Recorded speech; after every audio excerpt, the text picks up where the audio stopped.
السلام عليكم، ازيكم يا حبايبي؟ عاملين ايه؟ يا رب تكونوا في احسن حال واحسن صحة. وجيت لكم بفيديو جديد. الفيديو بتاعنا النهاردة هيتكلم على موضوع مهم عند السلاحف، وهو رياضة تسلق المرتفعات. طبعا السلاحف بتحب اي حاجة عالية، بتحب تفضل تتسلقها. يعني شايفين هنا عندي بندقة، بسم الله ما شاء الله على الشقاوة. بندقة دي عسولة خالص، ودي طبعا عزيزة. هنا طبعا المشكلة في تسلق المرتفعات ان السلحفة ممكن لا قدر الله تقع على ظهرها ويحصل لها مشكلة. هنتكلم في الموضوع ده بكل استفاضة، بس طبعا قبل ما ندخل على الفيديو بتاعنا عايزين نصلي على سيدنا محمد. اللهم صلي وسلم وبارك على سيدنا محمد وعلى آله وعلى أصحابه وسلم. ونذكر الله، ألا بذكر الله تطمئن القلوب. لا إله إلا الله وحده لا شريك له، له الملك وله الحمد وهو على كل شيء قدير. هنا طبعا بندقة الشقية قعدت تتسلق في البيت بتاعها. فانا رحت جايبه قالب طوب وعملت بيه قلت يمكن الموكيت هو اللي بيساعدها ان هي تقدر تتسلق يعني. فانا خفت عليها تقع على ظهرها، فرحت حاطه الطوبه دي، فبرضه ما سكتتش، طلعت فوقها. وطبعا كالعاده نادت عزيزه وعماله تقول لها مدام نانا جه العيد وما ودتناش المراجيح واحنا عايزين نحلق، ولا ودتنا نتزحلق، ولا ودتنا نعمل رياضة في العيد، واحنا عايزين نعيد. فطبعا انتوا عارفين بندقة مشكلة لما بتحط حاجة في دماغها بتفضل تزن. شايفين؟ بسم الله ما شاء الله. طبعا عايزة اقول لكم مهمة جدا عن السلاحف. السلاحف ذكية جدا والذاكرة بتاعتها قوية جدا. وعلى فكرة السلاحف بتبقى عارفة الخطر كويس جدا يعني. وبندقة بتنزل من على الطوبة هي حاسبة المسافة كويس جدا، وعارفة ان هي لو نزلت من على الطوبة مش هتقع ولا هتتكسر ولا هيحصل لها حاجة. ودايما الموضوع ده بيحصل عند السلاحف الكبيرة، بمعنى أصح بتبقى فاهمة أكتر عن السلاحف الفأس الصغيرة. لأن أنا عندي برضو زقزوق لما كنت مربياه عندي في الشقة. كنت مربياه في البلكونة بس كان بيدخلي الشقة عادي. فكان يجي يطلع بره، طبعا أنا بابا متابعاه، ويجي يقف عند السلم والاقيه يروح جاي راجع تاني و... ويروح داخل تاني، ويعرف ان ده خطر. هنا طبعا لوزة بتاخد الوجبة الفطار بتاعتها. وهنا طبعا السلاحف الفأس برضو حاطه لهم خبيزة وخس وجرجير. هنا طبعا انا فكرت قلت عشان طبعا ادام بندوقة قالت لعزيزة هتعمل نفس المشكلة زي يوم فلة، وتشتكي بقى لزقزوق وزقزوقة وزيزي ومش عارفه ايه. فانا لقيت عندي ضرفة كده، فجي ضرفة خشب يعني. فقلت كويس لقيتها، قلت ما احطها لها عشان ايه؟ زي سلم كده تبتدي تطلع وتطلع الطاقة اللي جواها تطلع وتنزل من عليها. قلت ما اعمل تجربة واصور فيديو واشوف. طبعا في معظم البيوت الخشب اللي بنشوفها بنلاقي ان دايما بيعملوا سلم وبيت فوق للسلاحف، لان السلاحف فعلا بتحب تطلع المرتفعات. شايفين هنا برضو بندقة مش راضية تسكت برضو عمالة تحاول ان هي تتسلق الموضوع. الله الله الله الله. وزقزوق قال ما ادخل في الليلة اشمعنى بندقة هي اللي تتمرجح وتتزحلق واحنا لا؟ اما اطلع معاها. فبرضو زقزوق اشتغل اهو طلع بسم الله ما شاء الله. طبعا السلاحف في الوقت ده بيبقى عندهم نشاط زايد يا جماعة. عشان كده انا بقول لحضراتكم، لان بتجيلي شكاوي كتير بيقولوا لي السلحفة مش راضية تقعد في البيت بتاعها وعايزة تطلع بره البيت وعمالة تعمل حركات. فعشان كده انا بقول لحضراتكم لازم تطلعوا الطاقة اللي جوه السلاحف يعني. دايما بنصح بقول لو السلحفة عملت كده ومش راضية تقعد في البيت بتاعها الخشب، طلعوها بره تمشي وتطلع الطاقة اللي جواها. وبعد كده لما تحسوا ان خلاص عايزة تنام وخلاص بقى خدت ركن كده في المكان وابتدت تثبت وتقعد فيه، في الوقت ده برجعها البيت بتاعها. ففي الوقت ده هتنام بكل هدوء. طبعا هنا انا حطت لهم وجبة الفطار بتاعتهم. وهنا طبعا فلة برضو انا لسه عازلاها عشان اتأكد ان هي ما عندهاش اي امراض ولا عندها اي ديدان.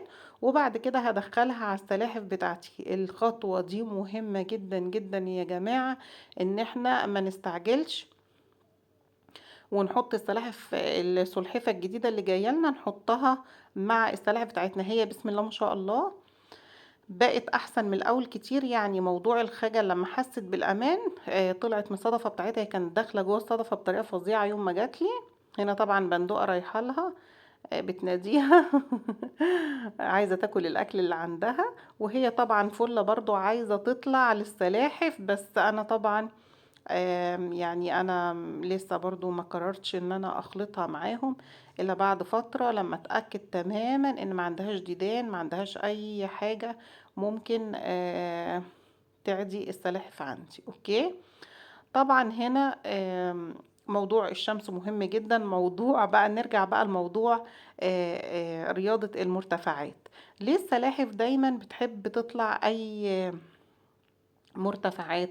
لان هي في بيئتها الطبيعية سبحان الله موجود جبال وصخور ومرتفعات ومنخفضات، فهي متعودة على كده.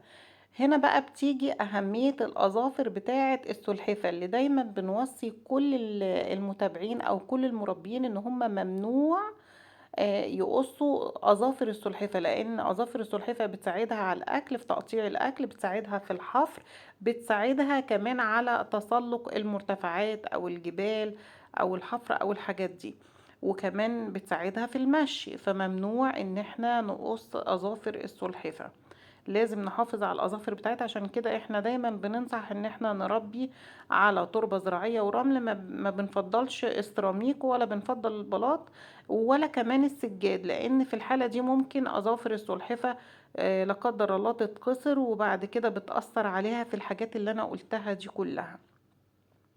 تمام. طيب اللهم صل وسلم وبارك على سيدنا محمد.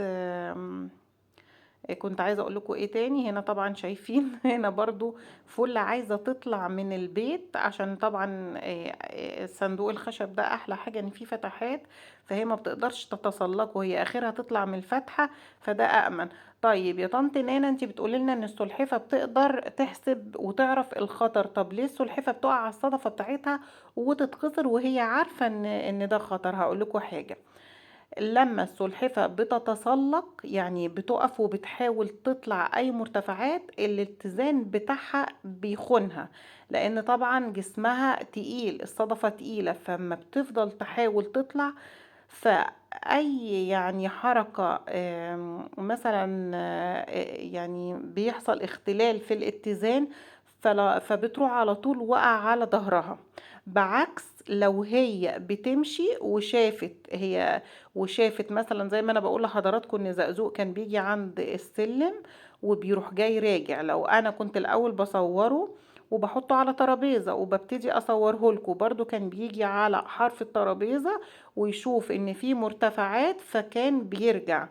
ففي الوقت ده السلحفة بتقدر تحسب المسافة، وهل المسافة دي خطر عليها ولا لا. اما لما بتتسلق بيخونها الاتزان بتاعها، لان الصدفة بتاعتها تقيلة، فالصدفة بتقلبها لورا، فلما بتتقلب على الصدفة بتاعتها للأسف الشديد بتضغط على الرئة، فما بتقدرش تتنفس، فالسلحفة بتموت. وانا قبل كده شرحت لكم اعضاء جسم السلحفة من جوه، وان شاء الله ممكن انزل لكم الفيديو ده، انزل لكم فيديو جديد يعني عن الموضوع ده. تمام. ففي الوقت ده بيبقى خطر ان السلحفة تتقلب على ظهرها. في سلاحف كمان بتحب تنام وهي واقفة. عندي عزيزة بتحب تنام وهي واقفة، ولوزة لوزة برضو بتحب تتسلق على طول، وبخاف عليها جدا لان حجمها كبير، ولو لا قدر الله اتقلبت على ظهرها ممكن يحصل لها حاجة. فاحنا في الوقت ده ناخد بالنا من الموضوع ده كويس جدا، ونتابع السلاحف خصوصا في موسم التزاوج، بيبقى النشاط عندهم زيادة جدا والحركة زيادة، وبيبقى عندهم فرط حركة. هنا كمان الزقزوقة طلعت كمان هي كمان تتمرجح. فأنا ممكن أحط لهم ضرفة الخشب اللي أنا حطاها دي، بحيث يطلعوا طاقة ويروحوا ويجوا.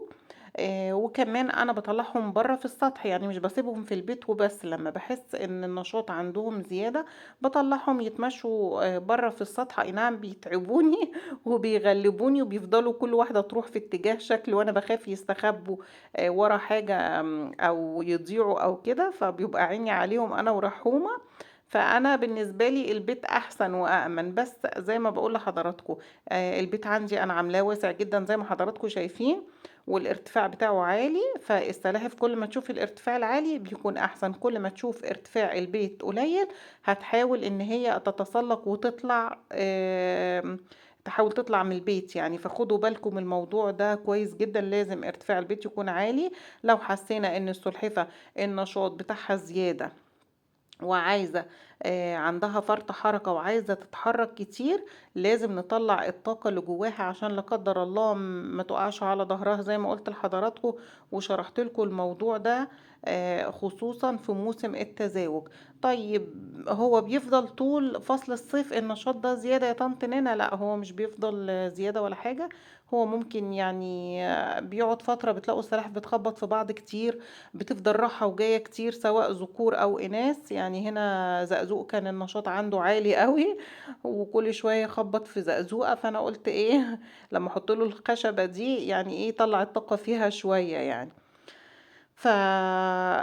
طبعًا مش هتبقى موجودة طول فصول السنة، لأ، السلاحف أصلًا بطبيعتها هادية بتاكل، عشان برضه بييجي لي برضه أسئلة على الموضوع ده ويقولوا لي السلاحف قامت كلت ورجعت نامت، ما ده طبيعي يا جماعة، هي دي طبيعة السلاحف، هُم بياكلوا ويناموا، بيناموا أكتر ما بيصحوا، إلا في فصل الربيع أو في فصل الصيف أو في فصل التزاوج. السلاحف بيبقى عندها نشاط زيادة زي ما حضراتكم شايفين كده، عايزين يفضلوا رايحين جايين رايحين جايين.